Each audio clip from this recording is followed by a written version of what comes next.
Charlie Vann here at Steam Theory Brewing Company in Dallas, Texas. About to sit down and talk with Connor Saeli. He was on Bachelorette Season 15 and Bachelor in Paradise Season 6. We're going to have a couple of craft beers here and have a great conversation. We're here at Steam Theory Brewing Company, enjoying some morning or midday, I guess you say, craft beer here. You're having the Singularity, which is a very good blonde it's a good one. I'm having the Nard Dog. This is a nice darker beer. Very good around this brunch, midday time. But I just want to say, Connor, thank you again for taking your time here today on this Friday. I know you've been a really busy guy since the show is wrapped up. Just go into that. Like, what is life now for Connor post-Bachelorette, Bachelor in Paradise? Yeah, I mean, it's crazy going from working at Goldman Sachs, a 9 to 5, 9 to late at night job, having a very regimented schedule to going on the show. And now every day you wake up, it's like, well, what's happening today? You know, it's so many moving pieces, a lot of traveling. But I'm super excited. I mean, I've honestly never been happier with kind of what I'm doing and what's on the horizon. Have a couple business opportunities coming up, which I'm super excited about. And, it's fun though. Yeah, it's been a lot of fun. Well, before we get into kind of the show talk, I want to learn a little bit more about you. Now, you're originally from Michigan, correct? Yep, originally from Birmingham, Michigan. When I was in high school, I hated the cold. And honestly, when I was looking at colleges, just really wanted to go somewhere warm. And so I applied to 16 schools, which was crazy, filling out applications. Ended up coming down to SMU, visited, loved it. It was a perfect day outside, 75 and sunny in the spring. And just ended up coming down here. And I mean, Dallas has been a great city for, jobs and a lot of young people down here too. And, I've loved it. Well, and also you study business there, right? Mm-hmm. Which the Cox Business School is huge. It's popular. Tell me about the SMU experience, because we're kind of talking about this pre-recording, just the atmosphere there. Milo Butterfingers, if you have not been to Milo Butterfingers, that place is legendary. It's a great spot. Did you ever get the cheddar fries? I don't know if I did. The cheddar fries look really good. Maybe though. Yeah, the pitchers of beer. Pitchers of beer for sure. Yeah. Do you kind of wish now you were there? Now SMU is undefeated, the football program. Yeah, no, I mean that was the thing. When there was a football game, you'd go to the Boulevard, and then you'd go home or go out after, right? You'd never go to the game. But from what I'm hearing now, I haven't been to a game this year. Might go this Saturday. Yeah. But I think everyone goes to the games, and I think that's such a cool atmosphere to really have, everyone rooting for the team and all that excitement there in the Boulevard. It must just be so much fun. When I was there, the basketball team was really good, and Larry Brown was the coach. And so that was really cool to kind of be a part of that. Do you have any funny, memorable experiences at SMU?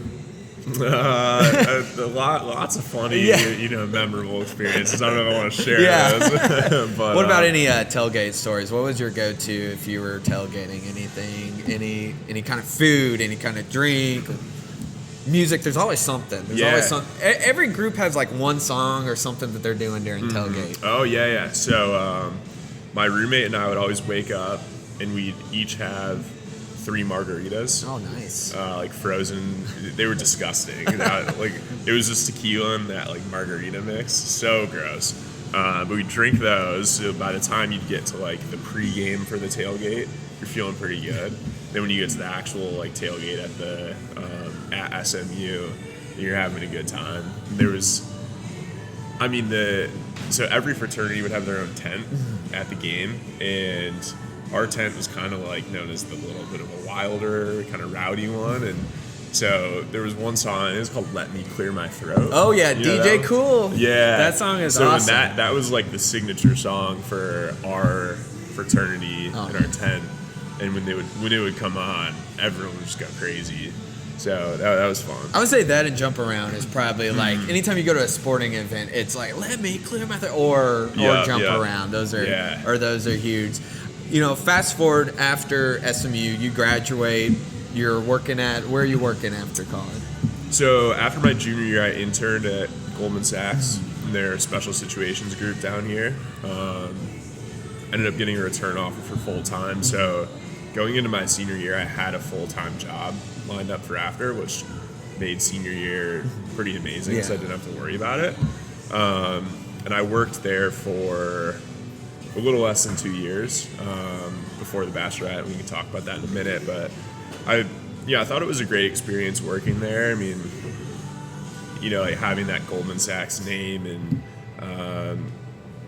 all the deals I was able to work on, and I mean, it's a lot of very intellectual, smart people that work there, which to me was very valuable. I was just never passionate about it though. I mean, it was, waking up every day and like knowing you're going to go sit behind a computer and bust out Excel spreadsheets was just like never exciting or interesting to me. I always wanted to maybe own my own business or whatever it was. So I mean, that kind of led to me wanting to leave eventually. And I've read that you're a big travel junkie. Like you love to travel your family. You guys always do something each year, right? Together. Did you feel kind of like when you were at Goldman Sachs that you felt kind of isolated a little bit, kind of trapped? Yeah, absolutely. So when I interned, there was so much traveling that all the employees did to go, visit a company or management meetings, whatever it was. And I think it might have been a change in the kind of the financial markets that caused this. But when I started full time, I never went on a business trip anywhere.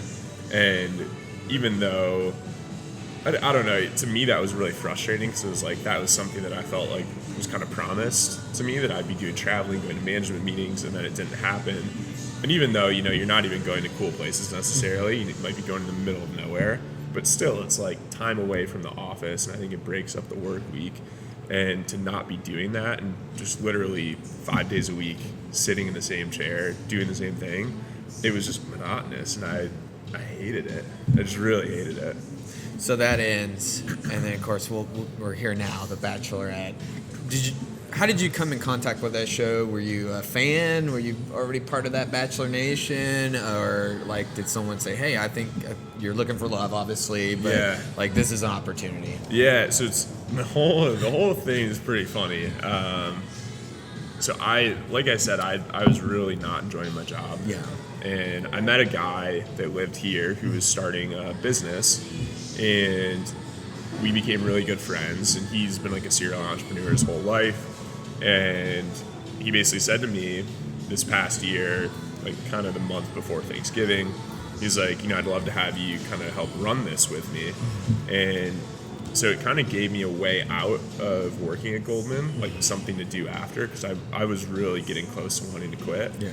And so the week before Thanksgiving, since I had this like new opportunity, I went into work and I quit. And it was just like the most empowering feeling ever, finally quitting. And so with the intention of doing that, so the week after Thanksgiving, get a phone call out of nowhere, and it's a casting producer on The Bachelorette. Oh, wow. And they're like, yeah, someone nominated you to be on the show. Would you be interested? And just given the timing of everything, and like I was leaving Goldman, I was about to do something that was much more flexible. I was like, yeah, let's see where this goes.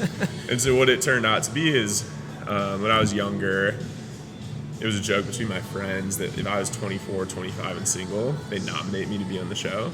And so they actually did it without telling me. And it brought me here. So you didn't go to like any open casting calls, or just...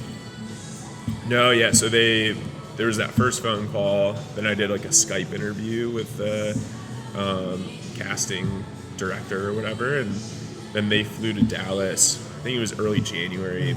And they met with me and I want to say like 15 to 20 other guys at the Warwick Hotel. And they like film you on camera in a room. It was really weird, having no experience with it. And then a week later, I got a call to go to the final casting weekend, which is in LA. You meet with all the producers and do all the testing and everything. And then on Valentine's Day, I got the call that I was actually perfect selected. day. Yeah. But yeah, it was crazy. And up to that point, I didn't tell. I told my brother, my sister, and 2 friends. I didn't tell my parents. Yeah. And I remember calling him on Valentine's Day, being like, "Oh boy, I don't know, I don't know how they're gonna take this. Like, this is really out there, right?" I was like, "Hey guys, you know the show The Bachelor and The Bachelorette, like you've seen it. And they're like, yeah, oh, we watched it like a couple days ago. It's like, yeah, so I'm actually going to be on the next season. And there was a pause for about 10 seconds, and I was like, yeah, what? And then they both just started dying laughing. I was like, all right, this is good. Oh, man. I bet that call was definitely interesting. And then just, you know, we got to see you right when they announced Hannah as the Bachelorette, and you were one of the first to come out there. And I love the stepping story. That was awesome. That was credit awesome. to my best friend for doing that. Did that they make that? Like, because you had it all decked out. Like. Yeah, so that morning, I flew in, and I had no idea I was doing any of that stuff. And they came in my hotel room, and they were like, surprise, you're going on the live finale tonight. And I was freaking out. Right? Like, I mean, almost like 8 million people watched this thing live. And that my friend had told me that idea like a few days before I left. And so they were like, what do you want to do? And that was the only thing I could think of, and they loved it. And so they like bedazzled that stool for me and kind of set it all up. So That's funny. That's funny. I bet every tall guy after that was like, that is a perfect opener right there. And then talk about right when you got to the set, right when it was time to shoot, like what was going through your mind, like, and just the whole experience there. I mean, it's crazy thinking back to that time because I just remember how nervous I was riding over in the limo or the car from the hotel to the studio. I had no idea who the Bachelorette was at that time too, and you know, you're just freaking out. Yeah. And so I remember I got there, they did like a brief walkthrough and like where I'd be going, and they put me in a dressing room by myself, and so I had like lines that I was gonna say, and I think it was about 2 or 3 hours before I was actually gonna be on. And I put my suit on, and I literally just walked around my dressing room for pacing. 2 hours, just repeating the lines over and over and over. Because when I actually did walk out, I blacked out. Really? Like, I remember, I forget who went before me, but they were like, all right, you're next, like, come over here. And my mind just went blank. I was like, oh my God, I'm gonna get up there and not remember a single thing. And I was freaking out, and I went out there, and because I'd rehearsed it so many times, it just like came out. Yeah. So it's like kind of like, you know, acting in a way. You got your lines, you got it ready to go. Yeah, well, yep.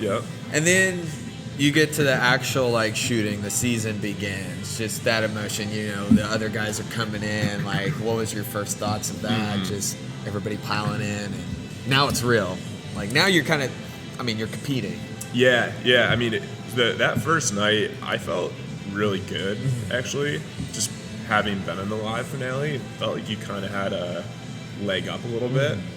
Because there was, I think it was 4 or 5 days between the live finale when I met her to the actual like limo entrance night. So that's 4 or 5 days where she knows you, but not these other guys. So like she has time to think about you too. And I mean, you could kind of see, like, the first night, I was one of 3 guys to kiss her. Yeah. And, I've seen the show before, and I know, you know, all right, like, if you get a kiss the first night, like, it's a pretty good sign. You're going to be around for a while.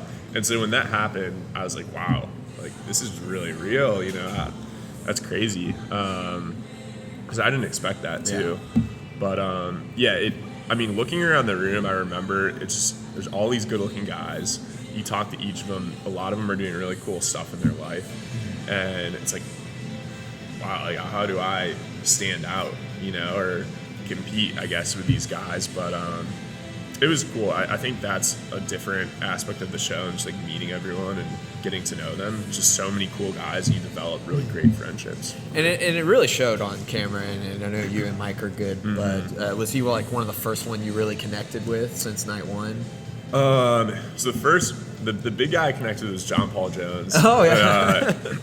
So we're the same age, and you know, he was really lost in the whole situation, like didn't know what was going on. And him and I didn't talk to Hannah till like 4 a.m. that first night, and so we were both kind of freaking out, trying to like help each other get time with her. And I remember we were standing in the back behind the couches, and he leans over to me and he's like, "Hey, dude, want to be my wingman?" And I was like, all right, yep, this kid's great. This kid's awesome. So we were good buddies, and then Mike and I, when we started traveling, we were roommates at every city we traveled to, and he was one of the oldest guys. I was one of the youngest. So, and we're both from Texas. Yeah. So we just kind of had like a cool bond with each other. It felt like, did a lot of people, like with Mike bond just because he was the oldest as well? They kind of feel like the big brother, older brother. Yeah, it's weird. And I think I said this to Mike one time. Like, one of my brothers is 32, and I think Mike's 32. Mm-hmm. I view Mike as like my age, but like the wise one. But if I'm with my brother, I view him as like, all right, that's my like older 32-year-old brother. And it's weird, just kind of like you go through the show and everyone you kind of look at them as like the same age as you, but like outside of the show, it's like, all right, I don't know. You know what I mean? Yeah. It's just like a weird dynamic. But yeah, I think Mike was definitely kind of like the real like older guy, I guess.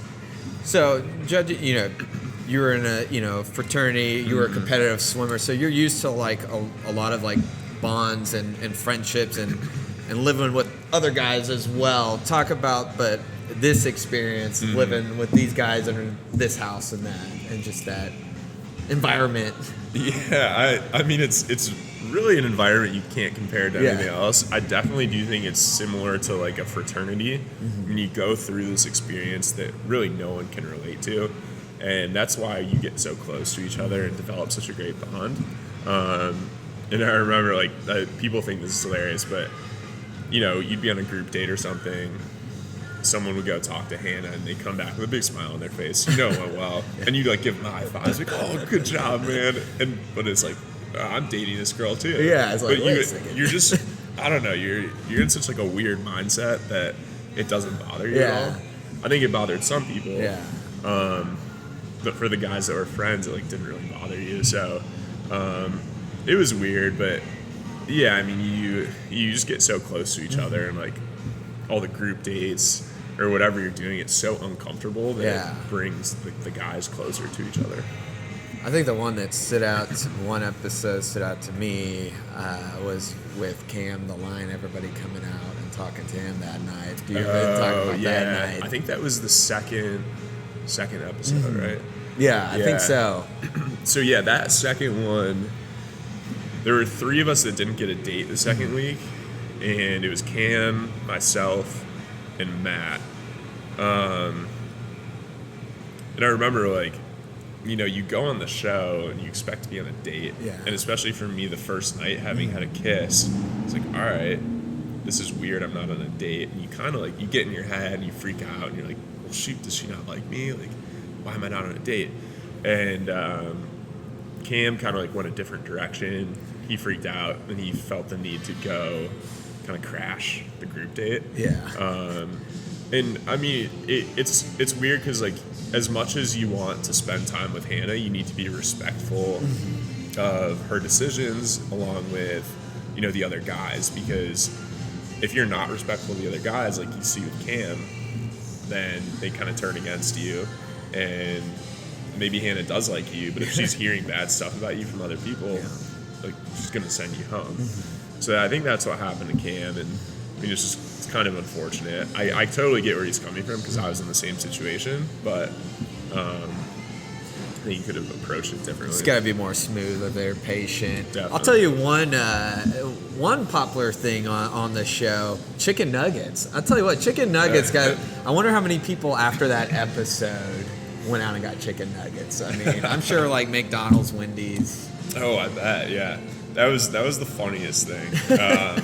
And that's the thing about John Paul Jones. They barely showed him on The Bachelorette, but people love him. Yeah. I mean, he's just every single line. The Yas Queen. Yeah, every single line that he says, you could tweet that or whatever. I mean, he's just the funniest character. I think he should have his own TV show. I was about to say, like, he needs to do a vlog series, podcast, interview show. Like, I think it'd be cool, like, was it Billy Eichner, like, the man on the street kind of thing? Like, that'd be funny. Yeah, I mean, when I first met him, I was like, is this kid real? Is he just, like, acting like this? I had no idea, but, I mean, that's JPJ for it. He's just a larger-than-life character. Was there anybody that surprised you that you had a connection with? Maybe just personality-wise that you didn't think you would bond with, but you did? Yeah, that's a really good question. I don't know. I mean, I think honestly probably like Mike, I would say, and I think I have the best connection with him.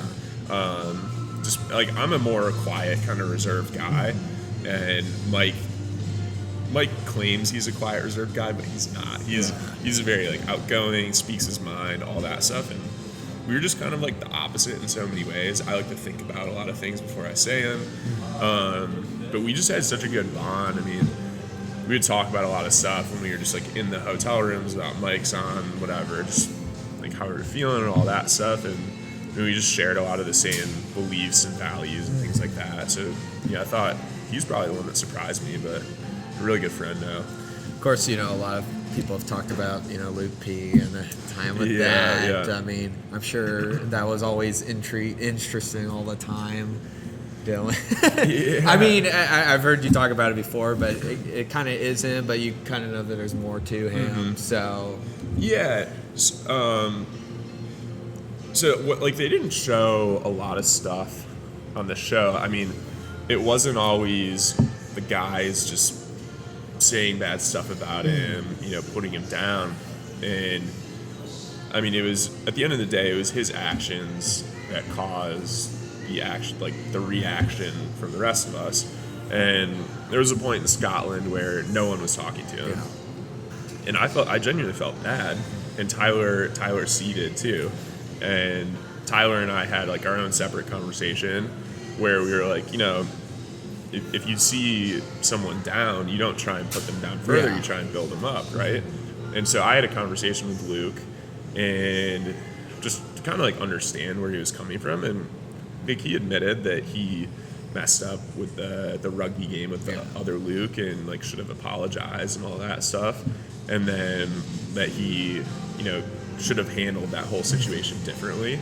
And I thought he'd kind of like turned a corner there.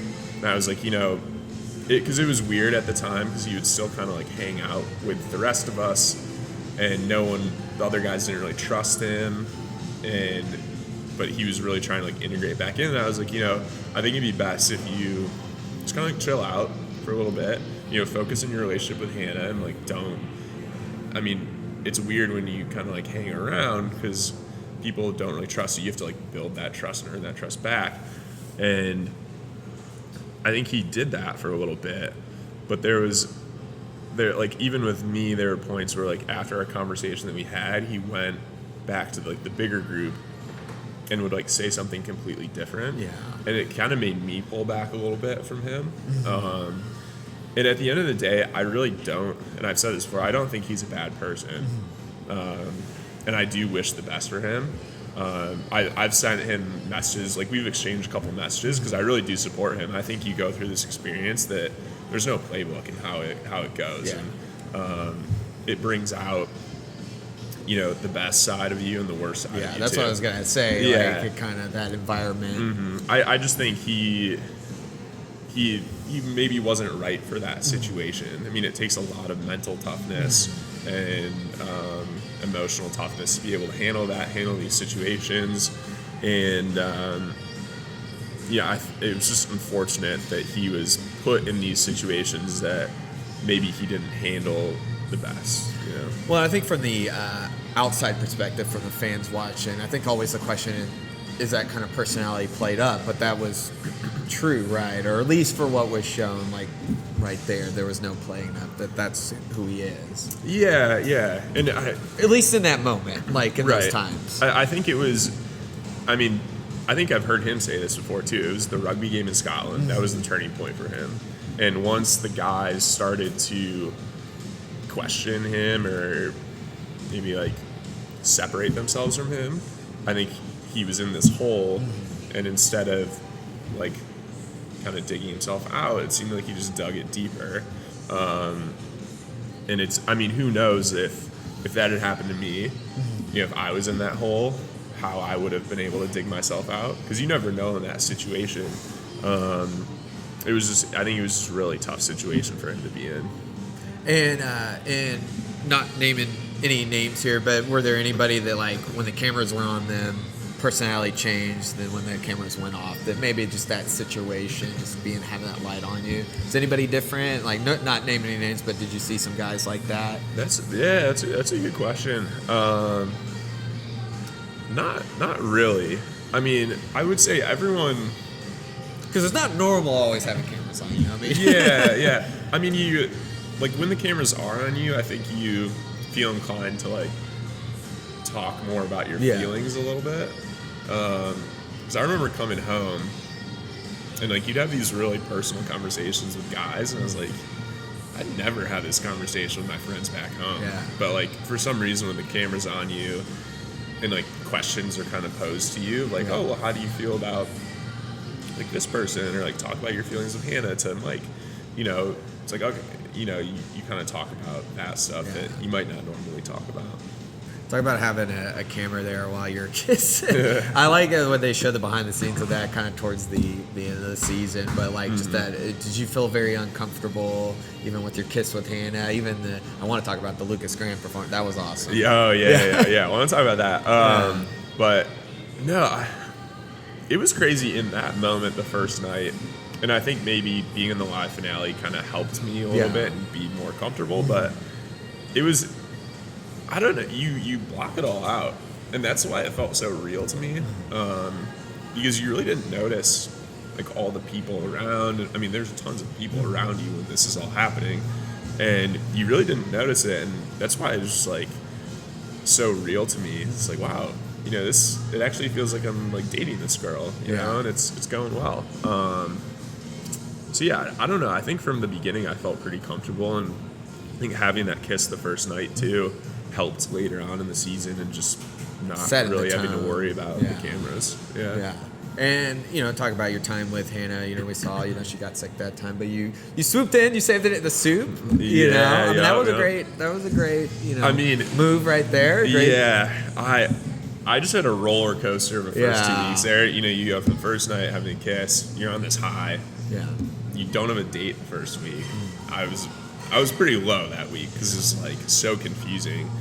And then to get the one-on-one date, you really pumped for it. We were supposed to go sailing, and then for her to be sick, I was like, oh gosh, like I can't catch a break here. But I remember like waiting around. Everyone was like, when are you going on your date? And it's like, I don't know. Like I'm not controlling this. I have no idea. And so the second date card came and was like, I'm sorry, like I have to cancel our date today. My heart just sank. I was like, no. And then I read the second part, and I was like, but I want to invite you to my hotel suite to like hang out with me. And I was like, yes, let's go. That's good. I think a lot of the guys are pretty jealous, to be honest. Yeah. Because also on the dates, you don't necessarily get a lot of like one-on-one personal time. And I think the great thing about that date was, even though it was cut short, much shorter than a normal date, it was like an hour of uninterrupted kind of conversation, one-on-one time, which was great. So that I loved that. And it was cool to like be in a real life situation and actually like help her feel better. Yeah, and then, you know, you're sitting there, the guys are surrounding you, the driver comes in and is like, Connor. And what was going through your mind then? Yeah. Like, yeah, you did your research. Yeah. You remember this pretty well. I might watch this show a little bit. Yeah, honestly, I didn't even think about the second half of the date. I was really bummed out when I left, when I had to like leave her in her room. It was like, you know, this is going so well. This is great. Why can't I just stay here and like hang out, you know, and actually get to know her? And so I went back to the mansion, and I remember like I was pumped up kind of because like it went well. Obviously, I was a little bummed because I didn't spend more time with her, but it didn't really pop into my mind that like I didn't get a rose, which is typical for a one-on-one date, or you know there wasn't like the second half of the date. And I remember someone kind of like posed the question to me. It was like, oh, how do you feel that you didn't get a rose? I was like, oh, it kind of sucks. Yeah. I didn't even think about that. I was like, you know, I remember saying, I was like, you know, it's her decision. She didn't feel comfortable doing it. We didn't have that time together. That's fine. And then the limo driver came in and I was sitting there, and I remember him driving me back from her hotel room, and he was like, "Is Connor here?" And I was like, "Yeah." He was like, "You have like 15 minutes to get ready." Like, we're your best club. yeah. Fortunately, I had a little more time than 15 minutes. I'll admit that. Were you like scrambling through, like, what do I wear? Like, was it like that Dumb and Dumber where they wear the top hat? Like, you're just like. Well, I had time to take a shower real quick. Oh, okay, actually. that's good. So there was more than 15 minutes, which is great. But there was kind of a rush to like get down there. But I was shocked when he came in there and said that. But I was fired up because like you watch the show and every season they do like a concert date, right?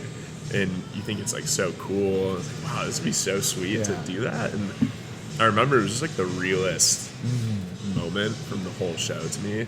And the thing too I liked about it is some of the concert dates are like public. So there's hundreds of people there.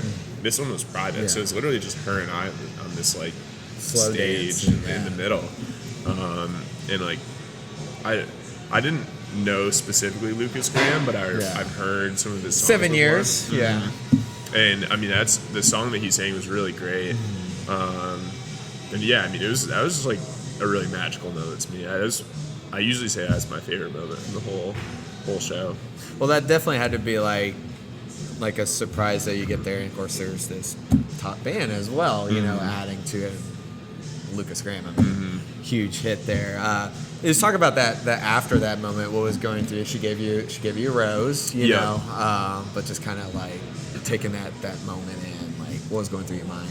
Yeah, I mean, I remember I got right when I got there, she gave me the rose, and then she was like, "Oh, I have a surprise for you." And we walked into this like concert, and I was like, I didn't know what was going on. And we like walked on the stairs, and I mean, I was just shocked about the whole thing. Probably had like goosebumps the whole time. This is crazy, but it just felt really real, and that whole moment. And I think like there were a few moments throughout the whole season where the cameras were off, and that's when it really felt real to me. There was one moment on the one-on-one date when I was in her hotel room where like after we hung out for a while, I had a chance to like say bye and probably got 5 minutes to just like talk to her, which was really cool, and like I loved that. And then on the one-on-one date after like the song, when everyone was kind of like packing up, getting ready to leave, we were just kind of like talking, like kissing like a normal couple would. And I was like, wow, you know, this is really real. Like I really do like this girl. And I think, you know, having that experience so early in the season definitely made me like her a lot quicker than the other guys. And I think for a while I kind of felt like, you know, I was one of the top people, like this could really, you know, work out. And then the Tyler, who had a one-on-one date the first week, he was sent home. So like going into the traveling portion of the season, I was the only one that had a one-on-one date up to that point. So I think a lot of people too kind of viewed me as like, I don't want to say the front runner, but like one of the top people in the house. And they always called me Kawhi Leonard. Kawhi Leonard. That's what Mike called me because I was very quiet and reserved, but I knew my game. Yeah. So that's actually a good nickname. That is actually. They'd always call me that, and I don't know. I think like having that one-on-one date and those moments, those really special moments, kind of made me feel like that. Well, and going back to that slow dance, correct me if I'm wrong, but I did read that you do kind of like to dance, like you like to go to clubs and dance a little bit. ABC fortunately put that on my bio. Yeah, is that true? Yeah. I don't want to say so what they put is Connor loves going to the clubs and dancing to Latin music. Yeah. I'm a big Latin music fan. Yeah. Honestly, I don't know why, but I just love it. Yeah. Well, let me throw this another name. I know you kind of knew Lucas Graham, but if this artist was on the stage, would have you gone crazy? Justin Bieber there.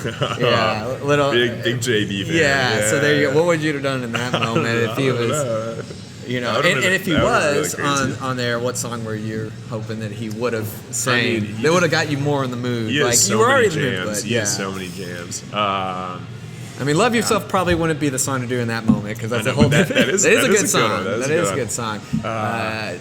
Despacito would have been fun. Although he would have had Danny Yankee. That's a good last That's one. the best of both worlds. Yeah, right I know. There. You got JB and Latin. Yeah, too. and Danny Yankee there. But I might go Despacito. yeah, that would have been fun. Well, you got to definitely. I don't know how you would have danced to that though. Because I can't say I'm like great with at salsa, Latin dancing or salsa. You could do a little spin action there. Yeah. Like so, Maybe if they you slowed it down. yeah, if they did a little slow, it is a little fast paced. Yeah, it would have maybe taken away from the romantic. I mean, it would have been fun. I mean, it would have definitely been an early help Hannah with dancing with us.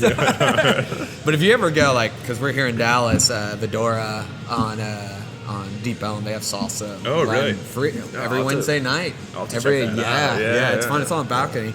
I did it in the summertime. You're just drenched. It's crazy. It's a good workout. Huh.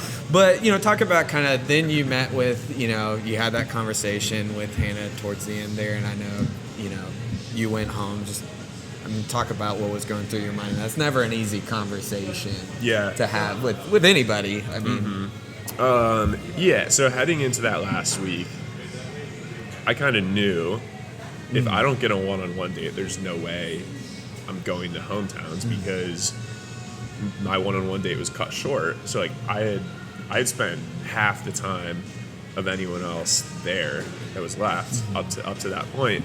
And so Jed got the first date. Tyler got the second one.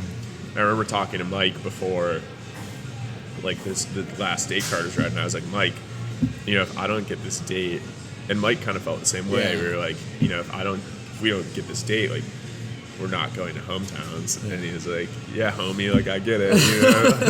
And I remember they read it, and it was Mike, and your heart just kind of sinks because that moment you're like, wow, this is. It's over, And I remember I was so many emotions. I was kind of pissed off. So I kind of felt like I didn't get a chance. Yeah. Because on these group dates and everything, you really only get 10 minutes to talk to her. So you really don't get to spend time. And because I had the earliest one-on-one and the people left, it's does she really remember that time? Or does she remember the time people that have come since then? And it's I kind of went and I was mad. I was thinking about running away, to be honest. But I went and sat in the staircase outside, and eventually ended up going to her room to talk to her. And it was weird because that conversation was going really well. Yeah. We kissed when she opened the door, and I was like, okay, maybe I'm not gonna go home. Yeah. This is weird. And then it just kind of took a 180, and she ultimately just said she kind of felt the momentum had slowed down relative to other relationships, and at the end of the day, I completely agreed with her. Yeah. I think it did slow down. It's tough being on group dates. I just looking back on the whole thing, you kind of just think, well, would you be saying that if you gave me another one-on-one date? Yeah. You don't know, right? If that momentum could have picked up. So I think that was just the hardest thing leaving. I mean, the months after, because you just think, what if?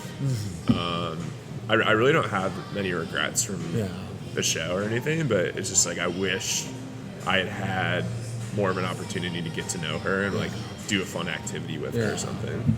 Do you kind of see because you're a competitive swimmer, and just through any kind of sports and competition, you have your highs and your lows, and sometimes in a very short amount of window.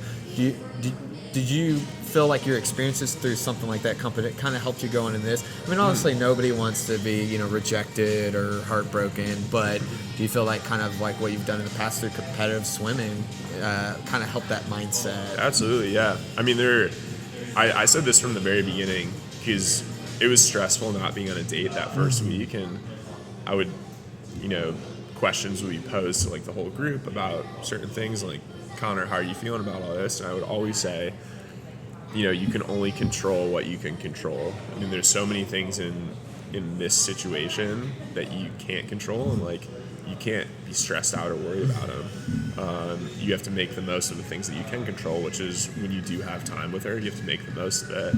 And that's what I tried to do.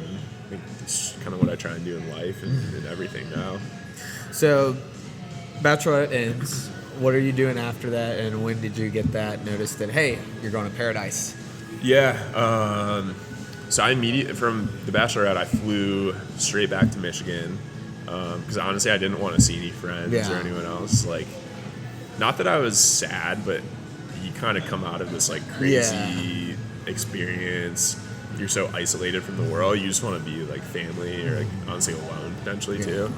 So I flew home, and then I got a call to go do the testing for Paradise. They flew me to LA like a week later, and then honestly didn't really hear anything for like a month. And I think it was early June they called me to go to Paradise. I was like, yeah, I'd love to.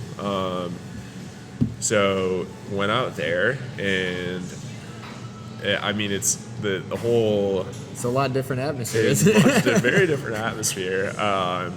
It was crazy because I flew out, I think the day filming actually started, and so I was fired up, like ready to go, right? Because you kind of think, all right, I'm gonna be in this, like the hotel you stay in before you go in for like 2 or 3 days maybe.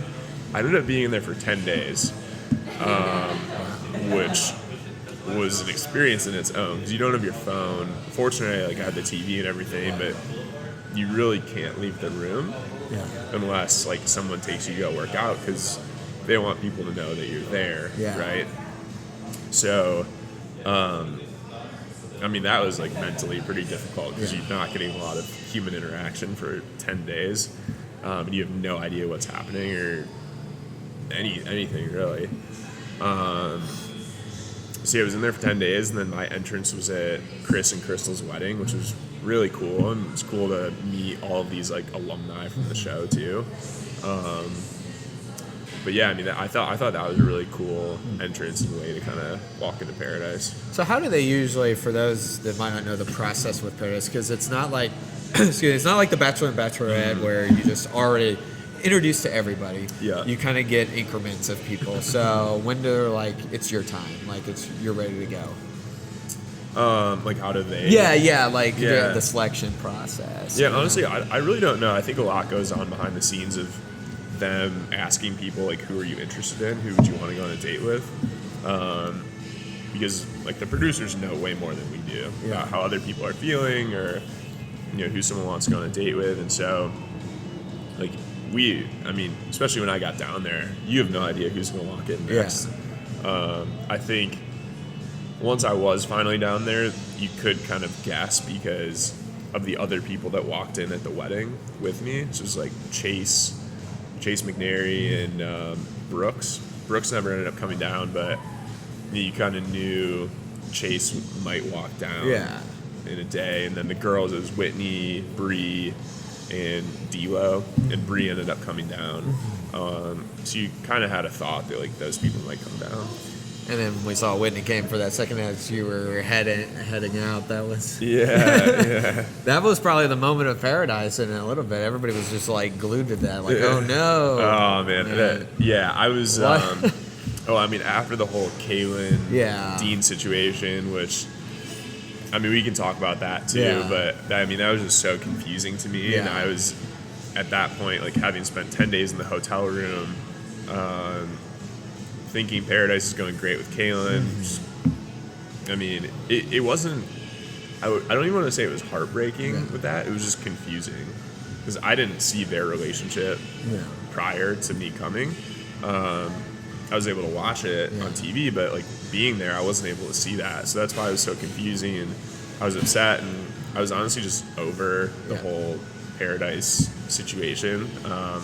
It's like, look, if Whitney's not coming down, I'm just gonna. Peace out. Like, I'm over it.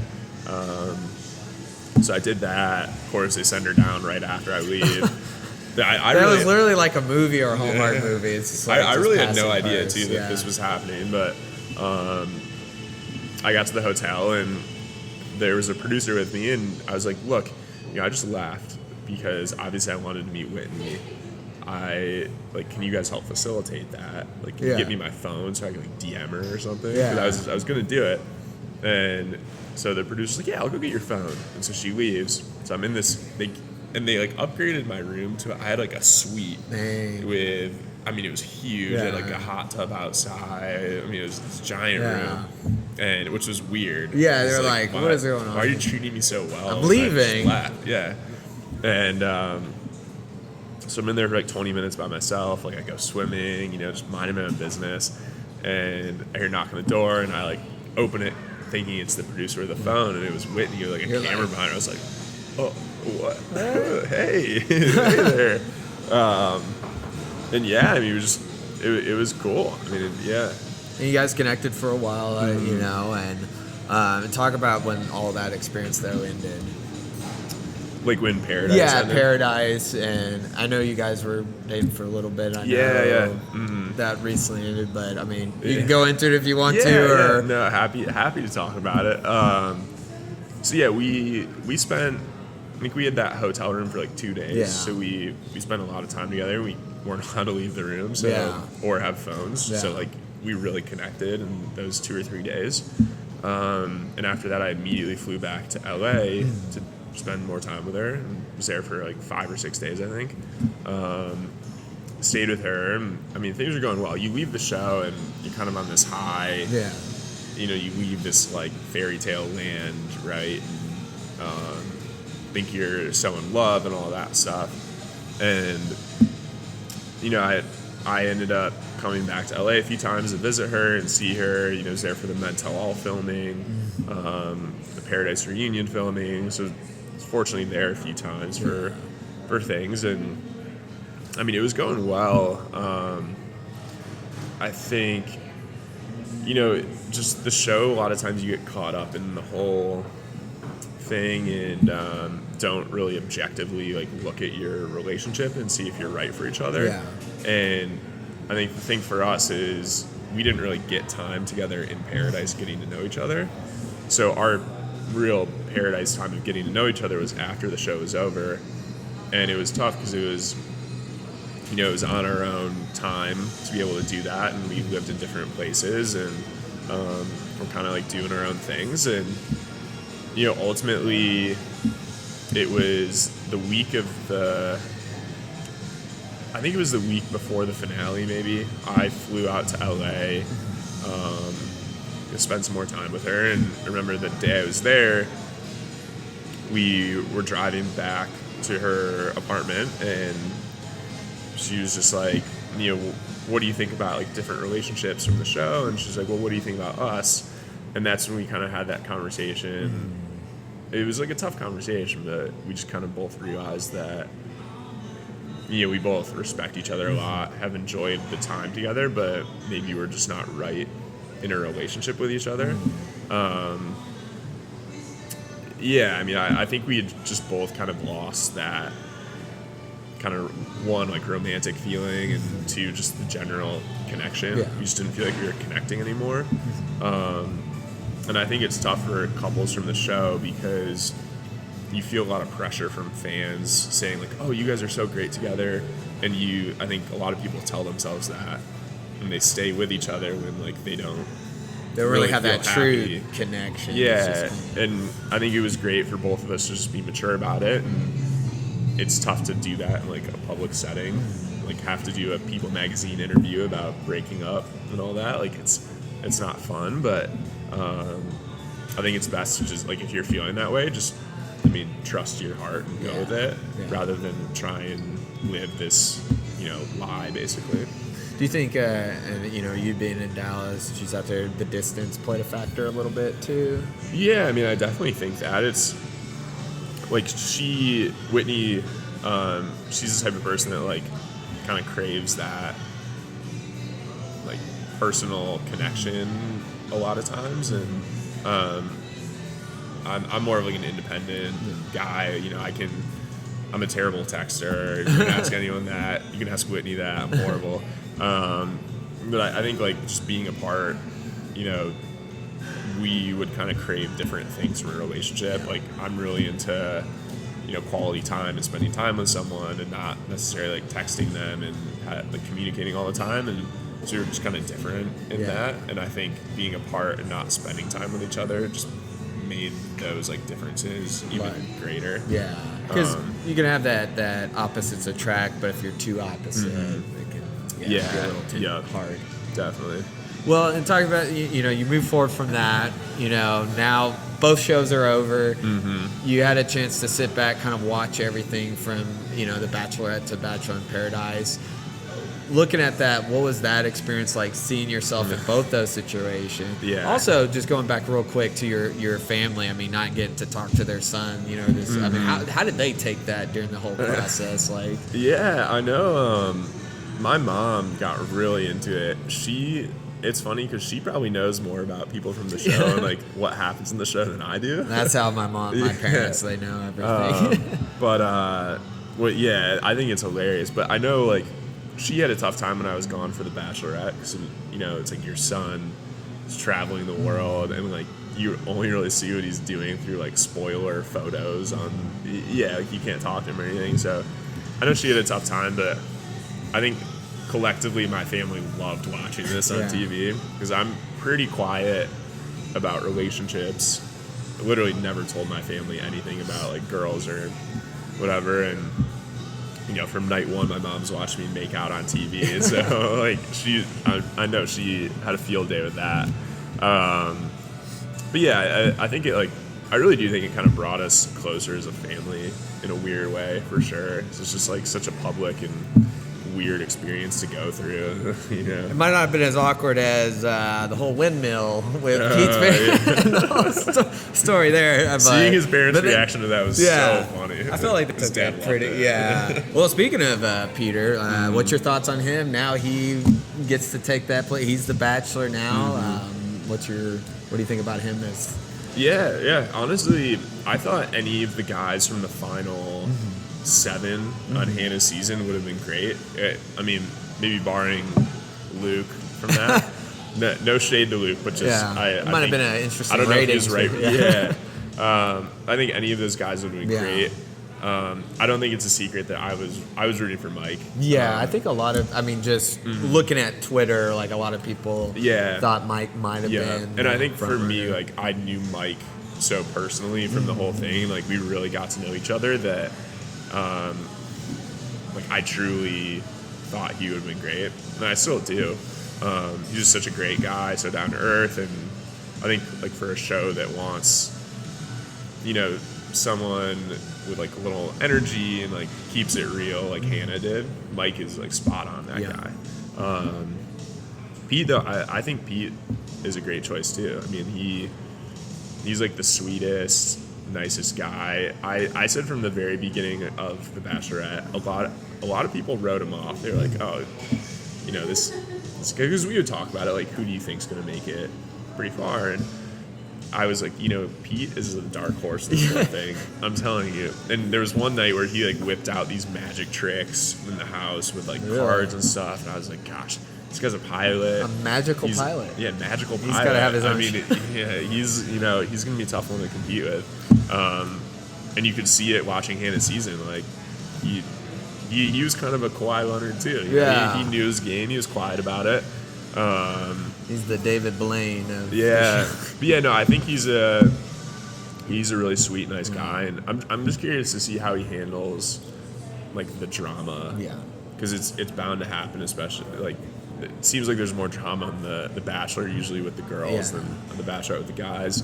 I know Mike would have. I think Mike would have been awesome to watch handle all that because he just would have been so real. But like those are stressful situations to be in, and I'm just curious to see how he handles all of it. Maybe no fence jumping. We'll see what the fence jump moment is this season. Well, I'm interested in that where the girls are in, when the women are introduced, and if anybody's going to do like a pilot pun kind of suit, Oh, you're going to have a pilot pun, you're gonna have, I want to take you off your feet or fly. Mile I'm sitting High here Club writing the script here, writing pilot puns. There has to be. There's somebody. You can't have a pilot. There's actually Bachelorette fantasy, like kind of like. Oh that's crazy. I mean, that's kind of interesting. Super interesting. To know that you were on the never thought I'd be a part of that. Speaking of, do you play fantasy football? Are you in the leagues? I played last year and I won. Actually. And the funny thing was, the commissioner, I hope he listens to this too. Yeah. He scheduled the draft where I was the only person that wasn't able to attend it. So I was auto drafted. I just had I had some great pickups throughout the season. Ended up getting the win at the end, which is sweet. Man. But not playing this year, Yeah. unfortunately. Yeah, those can be interesting. So now that all that is over, Bachelorette Paradise, are you looking to get back out there? You kind of how's dating been since the show? It's interesting. Like finding love or whatever has always been really important to me. Yeah. I want to find my person, but it's tough because like you go on dates and you don't know if someone is actually interested in like dating you or just going on a date with Connor S from the Bachelorette, right? So I think that's just kind of been the hard thing in like actually deciding to go on a date with someone is like thinking, well, how did this person like reach out to me? They just like DM me and or whatever, like are they actually genuinely interested? I think that's one thing. The second thing is like I was talking about before, I went on a date a week and a half ago. Just went to get drinks and there's this like couple with their parents sitting literally at the table right next to us, and I saw the guy like sitting there with his phone like this, kind of like filming us. And I usually don't care if like people take pictures of me, like checking out at the grocery store or like a video. But it's like that's such a personal moment where I'm literally just like living a normal life on a date with someone. And it is kind of an invasion of privacy. Like obviously I know what I signed up for, and like it's in the public eye and all of that. But like you could be a little more respectful, I think, and like I'd love to take a picture of you if you ask me. But like, I don't know. And I think it's weird for that girl too, because she's not used to it. And it was just a little uncomfortable. And I feel like when that happened, I kind of like shut down internally. Took you out of the groove. Yeah. But I think those have just been the two challenges. But you find a lot more people now are reaching out to you via DM, or like where do you usually like to make connections or meet, just in general? Yeah, so all the girls I've gone on dates with so far, I've actually met them before. So before the show? Okay. Or like after, it wasn't just from like a DM. I'm not opposed, I guess, to going on a date with someone from there, but maybe some red flags. Maybe not all the time, but potentially. But yeah, I don't know. We'll see. I think right now I'm focusing more on just a lot of things like business wise that have going on, and just kind of like being my best self, I guess, too. Yeah, because you've been traveling a lot. I saw you had a flight delay yesterday, and the whole flight attendant was like, I'm never flying this. I mean, that was... I actually do want to talk about that. Yeah. That was the funnest flight I've been on in my life. The flight attendant, I don't know if he'll ever listen to this, but he made that the most enjoyable experience. So I got on the plane, and he knew who I was, and he made an announcement on the thing. He was like, Connor, are you sitting up there? And I turned around. I was like, what? And he's like, I knew it. And this is like on the whole intercom. And I basically spent half the flight in the galley because he made me like talk. He was like 50 years old. Yeah. And then the girls that were working with him were all in their 20s. So like they knew who I was too. So he made me spend half the flight in the galleys, like talking to them. He gave me all this free food. And those little like airplane shots. I'd be like watching a movie, and I'd feel something hit me, and he was like throwing shots at me. He'd walk by and like throw shots at me. That is funny. It was so funny. But so you kind of enjoy stuff like that. Yeah. Since you're a traveler a lot, you fly around. Do you like the aisle seat? Are you the middle, or you have to be by the window? I like the window, because I like leaning up against it and sleeping. I find in the aisle, I always get hit. Just like in the Wedding Singer? Yeah. Like, remember that? Cart the hits cart. Me. Yeah. It always happens. Last night's seat was great. I was in the window in the exit row. There was no seat in front of me. and there was no one sitting next to me. Yeah. So that really worked out I well. think the middle seat is always uncomfortable. I don't know. You always feel awkward, especially if you're not sitting with like family and friends. I've only been in a few middle seats in my Yeah. life, and it's never been comfortable. I'm like, I gotta use the So restroom, but I don't know. Yeah, and I'm also curious- I have no view. I'm curious what you think. I've only flown Southwest once in my life. Yeah.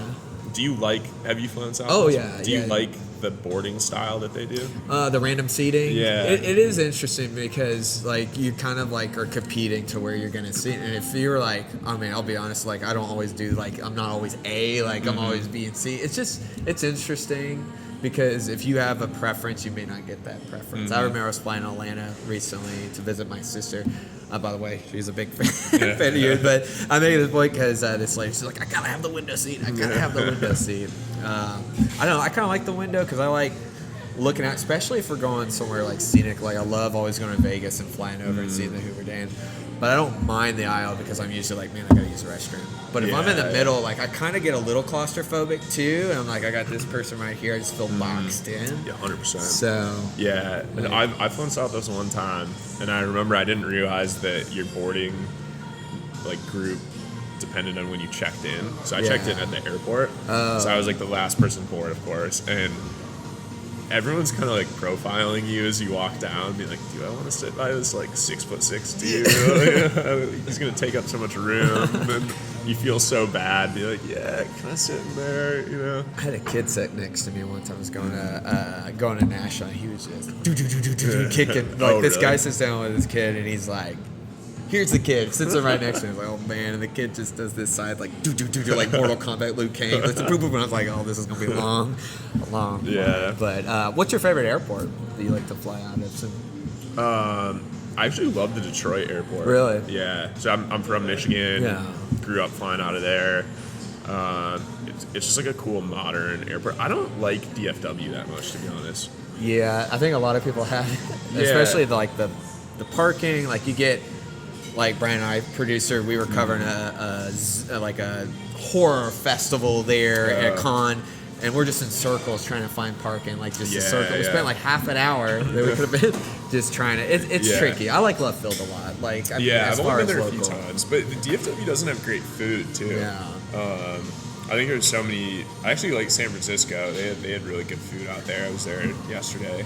Neither one of us are going to be allowed back at DFW. They're like, these two people cannot go in. Yeah, well, that's okay.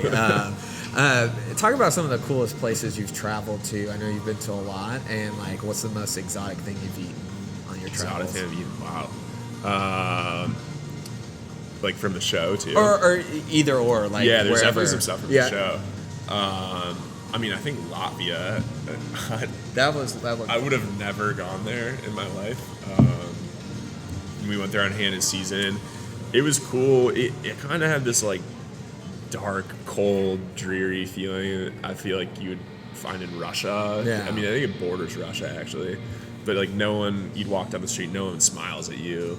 Just like a very cold country. Yeah. And on the group date there, we went to this market. First thing we do in the market, and I'm not one to really like take shots or whatever, and I probably hadn't since I'd been in college, really. They bring you back to a certain Yeah. First thing we do when we get there, Hannah goes to this moonshine stand.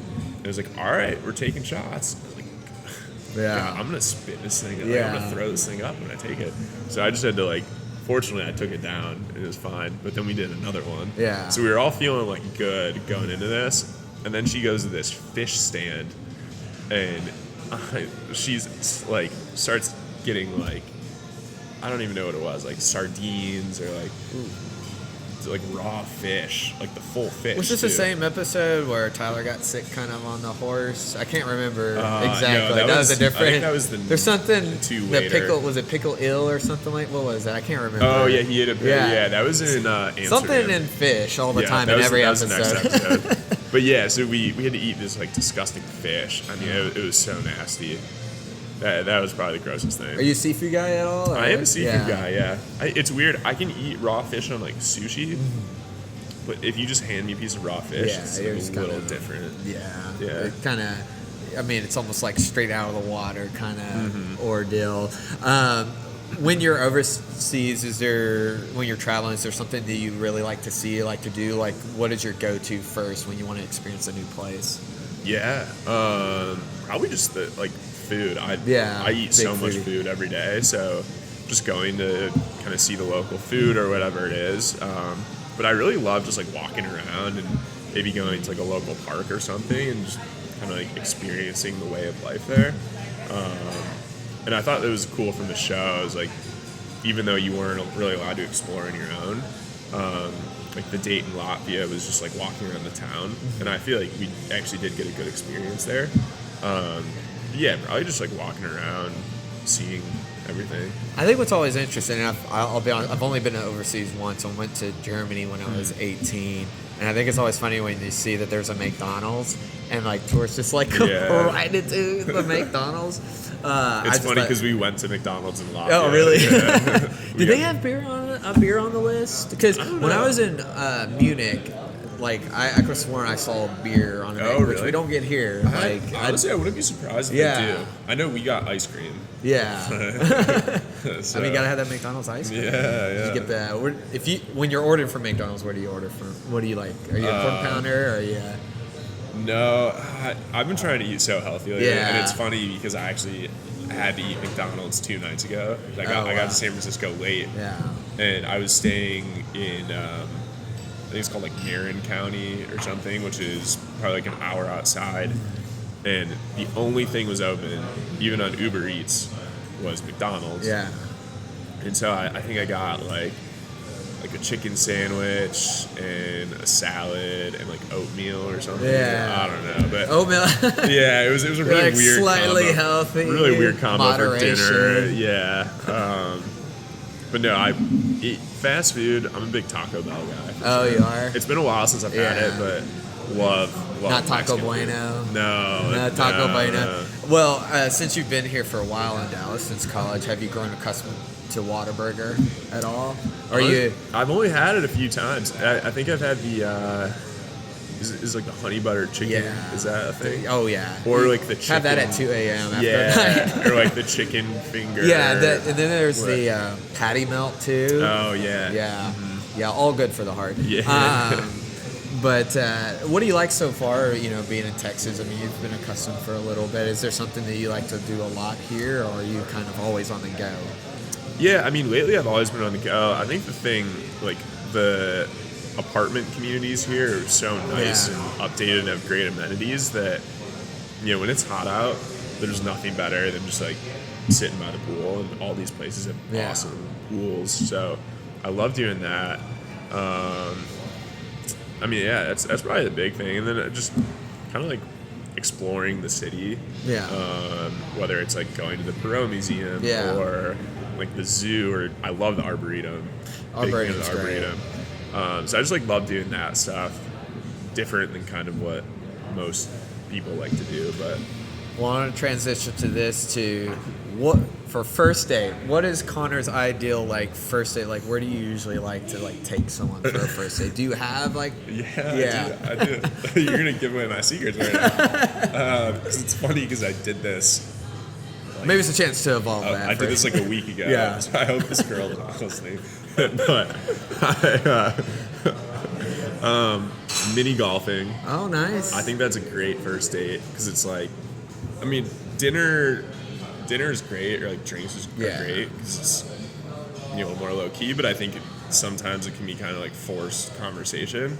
I think it's cool to do a fun activity while you're getting to know each other. So we went mini golfing. I love doing that. And then another one at this time of year, I think going to the Arboretum is great too. Whether it's during the day, during the fall, because they have the pumpkins out now. And there's there's little games too. If you go to the children's garden, which low key is a great spot to go to. And then during Christmas, they do the 12 Days of Christmas thing, and they have lights and stuff. So I think those are probably my 2 go-to spots. Mm-hmm. But I love doing extravagant dates too. So there's one girl, we flew. This is only $100 too. We flew a nighttime airplane flight around Dallas. Dang, you've done more than I've lived here my whole life. It's cool. You should I'm check picking it up out. pointers Yeah, here. you should like, check it out. It's called Starlight Flight. It was really sweet though, and I mean obviously like that's a pretty cool date to go on. Well, speaking of flying, I saw that you've flown before. You've done a lot of adrenaline. You and Pete could do like the new Top Gun. Yeah. Move over, Tom Cruise, Connor, and Pete. Here. Yeah. Talk about that. Like, Yeah, how long you been doing ever that? since I was young, I just loved airplanes and flying, and it's been awesome this year because I'm on an airplane every week basically. Yeah. But yeah, I've always wanted to get my pilot's license. I think it'd be cool. It's a big endeavor. You need to spend a lot of time doing it, and it's expensive too. But I've flown a couple planes, been in a couple helicopters. Helicopters are sweet. I was in like a biplane one time, which is really cool. The guy like did a flip in it too. Oh, nice. I would have thrown up though, but nice. I'm hip to hip. Like, so the guy on the headset, he's like, "Are you good with roller coasters?" And I was like, not really. Like, I'm not a huge fan. He's like, "All right, we'll just hold on real quick." And he does the flip. I was like, whoa, wild. That is fun. But yeah, no, love doing that stuff. Do you skydive? Have you ever No, skydived? that is on- I've kind of like in the past. I was like, I don't think so. Should we do it right now? We should go do that. Go do it right now. Yeah. I feel like that's how I need to do it. Not plan it out and just like the day of, like, all right, I'm gonna do it and drive straight there. So I don't want to overthink it. Last final podcast for Charlie.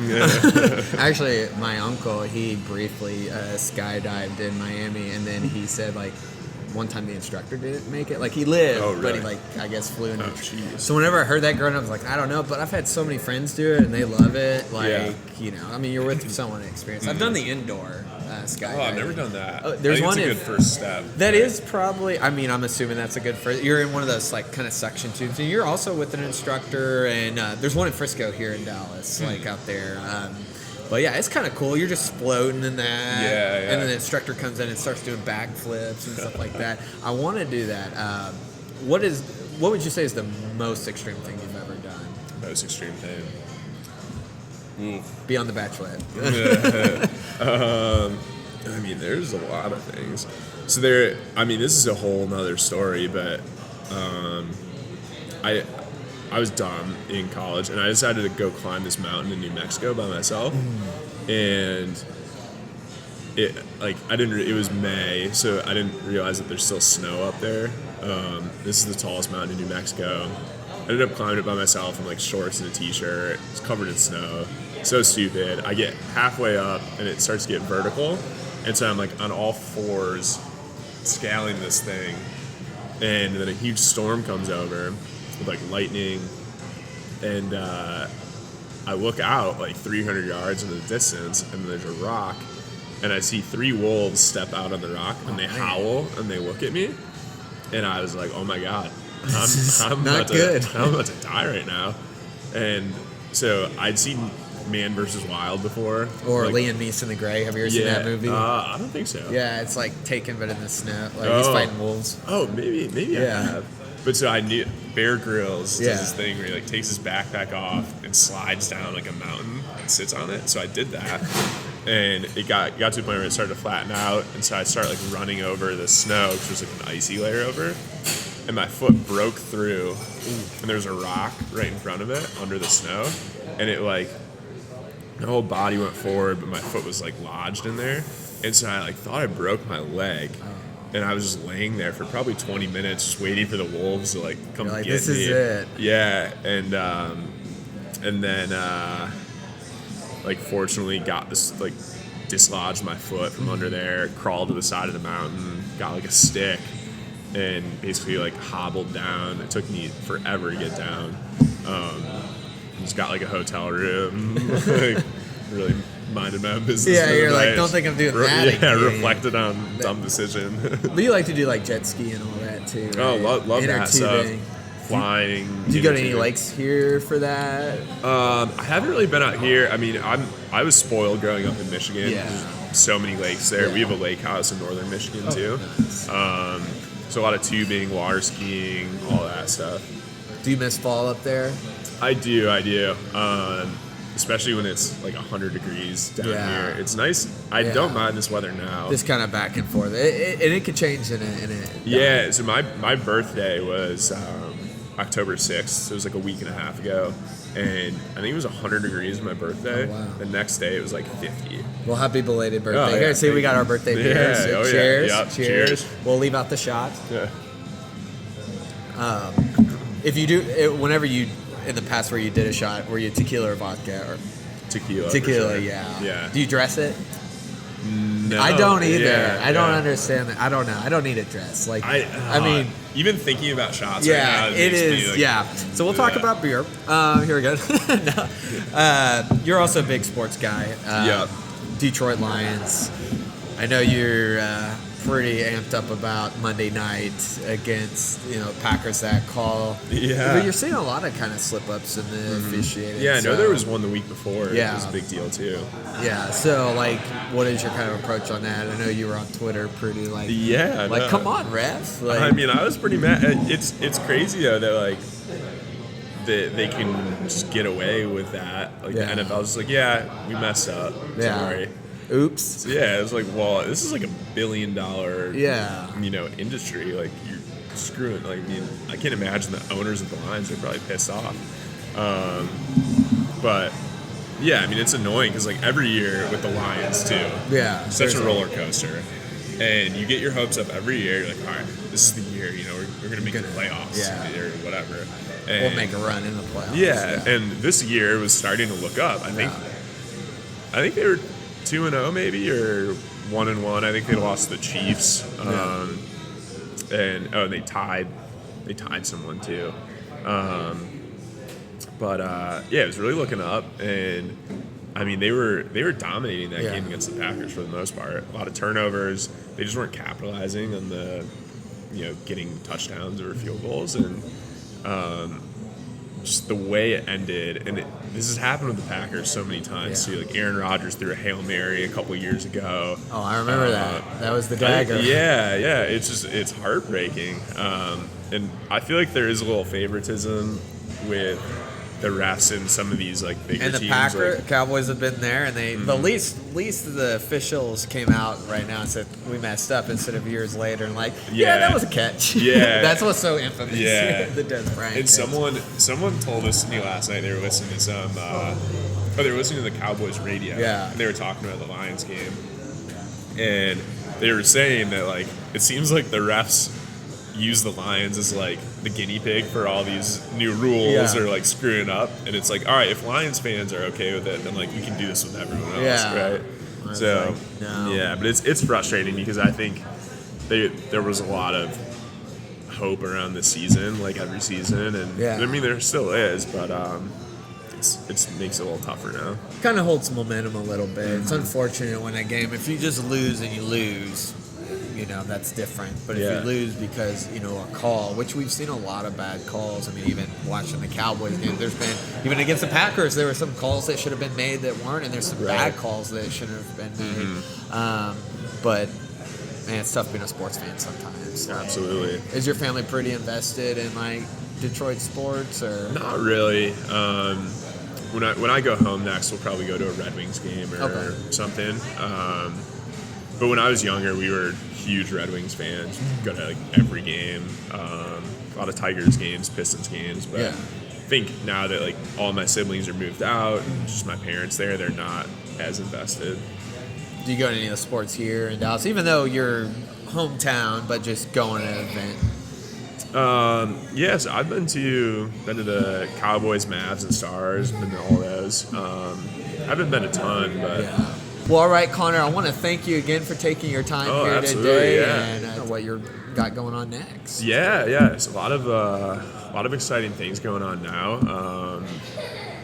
Working on hopefully starting my own kind of nonprofit or charity within the next couple of months. I think the big thing though is when I was out in San Francisco, I was there because I'm actually starting a company, and it's going to be kind of like a wellness nutrition brand.